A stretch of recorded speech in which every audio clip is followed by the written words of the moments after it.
L D എഫിൻ്റെ ക്യാമ്പയിൻ്റെ slogan മറ്റാരുണ്ട് L D F അല്ലാതെ എന്നായിരുന്നു. മറ്റാരുണ്ട് എന്നൊരു കോമയിട്ടിട്ട് എൽ ഡി എഫ് അല്ലാതെ എന്ന് വോട്ടിംഗ് മെഷീനിൽ തപ്പിയപ്പോഴാണ് കയ്യിലും യു ഡി എഫിൻ്റെ ചിഹ്നങ്ങളിലും വോട്ട് പതിഞ്ഞത് എന്നുള്ളതാണ് സോഷ്യൽ മീഡിയയിലെ ഒരു പരിഹാസപരമായിട്ടുള്ള ഒരു തമാശ നിറഞ്ഞിരിക്കുന്ന ക്യാമ്പയിൻ.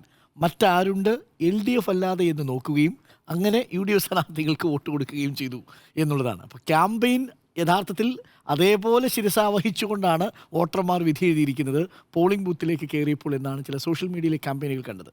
അതവിടെ നിൽക്കട്ടെ. യഥാർത്ഥത്തിൽ ഈ തെരഞ്ഞെടുപ്പിൽ ആരാണ് ഇടതുമുന്നണിയെ തോൽപ്പിച്ചത്? സി പി എമ്മിനെ തോൽപ്പിച്ചതാരാണ്? കേരള കോൺഗ്രസ് മാണി വിഭാഗത്തെ തോൽപ്പിച്ചതാരാണ്? തളിപ്പറമ്പിൽ ടി കെ ഗോവിന്ദന് 13,000 വോട്ട് കൊടുത്തത് ആരാണ്?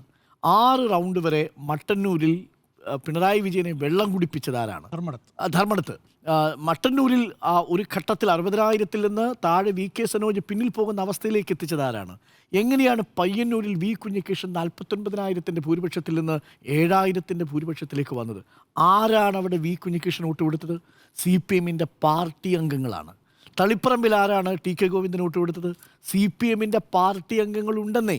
കാരണം നമ്മൾ കണക്കെടുത്ത് പരിശോധിക്കുന്ന സമയത്ത് ഇത്രയും വലിയ ഭൂരിപക്ഷത്തിലൊരു ചാഞ്ചാട്ടം ഉണ്ടാകണമെങ്കിൽ പാർട്ടിയുടെ അംഗത്വമുള്ളവർ അടക്കം, ഏരിയ കമ്മിറ്റിയിലെ അംഗങ്ങളടക്കം, ബ്രാഞ്ച് ലോക്കൽ കമ്മിറ്റിയിലെ അംഗങ്ങളടക്കം പാർട്ടി വിധി എഴുതിയിട്ടുണ്ട്. എന്ന് പറഞ്ഞാൽ ഇത് പാർട്ടിയിലെ അംഗങ്ങൾ തന്നെ പാർട്ടിയിലെയും ഇടതുമുന്നണിയിലെയും നേതാക്കൾക്കും ഒപ്പം തന്നെ സ്ഥാനാർത്ഥികൾക്കുമെതിരെയും നടത്തിയിരിക്കുന്ന ഒരു വിധിയെഴുത്താണ്. ഇല്ലെങ്കിൽ വൈക്കത്ത് തോക്കൂല, ഇരുവിപുരത്ത് തോക്കൂല, വാമനപുരത്ത് ഡി കെ മുരളിയുടെ മണ്ഡലത്തിൽ പരാജയപ്പെടില്ല.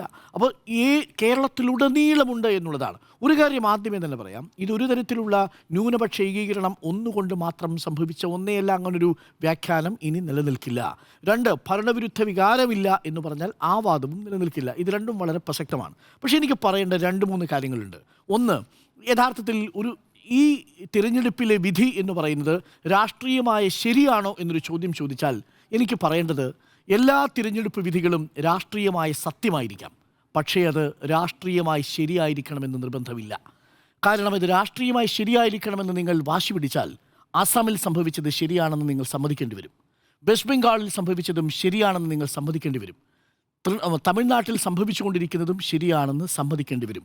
പുതുച്ചേരിയിൽ സംഭവിക്കുന്നതും, എന്തിന് ദേശീയ രാഷ്ട്രീയത്തിൽ സംഭവിക്കുന്നതും ശരിയാണെന്ന് പറയേണ്ടി വരും. ചാത്തന്നൂരിലും നേമത്തും കഴക്കൂട്ടത്തും സംഭവിച്ചതും ശരിയാണെന്ന് പറയേണ്ടി വരും. അപ്പോൾ എല്ലാ തിരഞ്ഞെടുപ്പ് വിധികളും രാഷ്ട്രീയമായ ശരികളല്ല, പക്ഷേ രാഷ്ട്രീയമായ സത്യങ്ങളാവാം. കാര്യം ലിബറൽ ജനാധിപത്യത്തിന് അങ്ങനെ ഒരു പ്രത്യേകതയുണ്ട്.